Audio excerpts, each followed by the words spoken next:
তো এখন আমরা দুজন বেরিয়ে পড়েছি, যাচ্ছি হচ্ছে বাজারে। কালকে তো আবার সোমবার, তো টুকটাক বাজার করে আসি। দিনের বেলা তো বাজার করতে পারি না সেটা না, মানে এত রোদ থাকে বেরোতে পারি না, তাই রাত্রেবেলাই বাজারটা করে নিচ্ছি। মন্দিরে মেলা আছে, আমি তো জানি না, তো চলো যাই, মেলায় যাব কিনা ভাবছি। প্রচুর ভিড় দেখতেই পাচ্ছ, আর গাড়ির লাইন লেগে গেছে এখানে। আর এই জায়গায় মেলাটা হচ্ছে। আমরা কি মেলায় যাচ্ছি? এত ভিড়ে মেলায়? হ্যাঁ, অন্ধকার কেন? দেখুন মেলার ভিড় কাকে বলে, জাস্ট অসাধারণ ভিড়। দূর পর্যন্ত শুধু মানুষের মাথাই দেখা যাচ্ছে, আর চারিদিক দিয়ে ভেসে আসছে এগরোলের গন্ধ। আর যখন ভেতরে ঢুকতে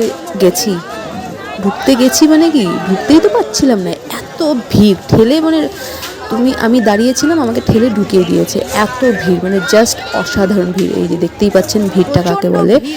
এই যে মেলা কম, ভিড় হয়ে গেছে বেশি।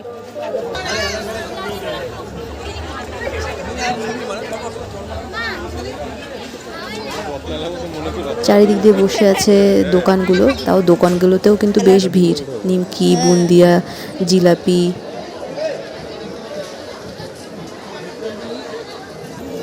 বাইরের দিকে রোলের গন্ধ নাকে আসছিল, আর এখানে হচ্ছে জিলাপির ভাজার গন্ধ নাকে আসছে।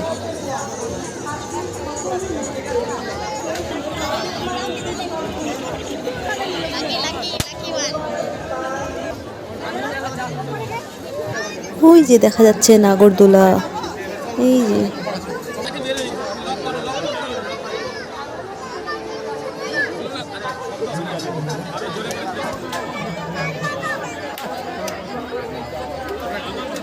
এগুলো ছোট্টবেলায় কত খেলেছি। বাড়ির থেকে বেরোনোর আগ পর্যন্তও জানতাম যে সবজি বাজার করব, কিন্তু বাড়ির থেকে বেরোনোর পরে চলে আসলাম, যেই নাকি দেখতে পেলাম মেলা, ব্যাস মেলায় ঢুকে গেলাম।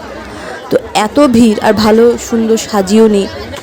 সবাইকে এখানে দেখছি সুন্দর সুন্দর সেজে আসছে, কিন্তু আমাকে তো দেখে একদমই ভালো লাগছে না।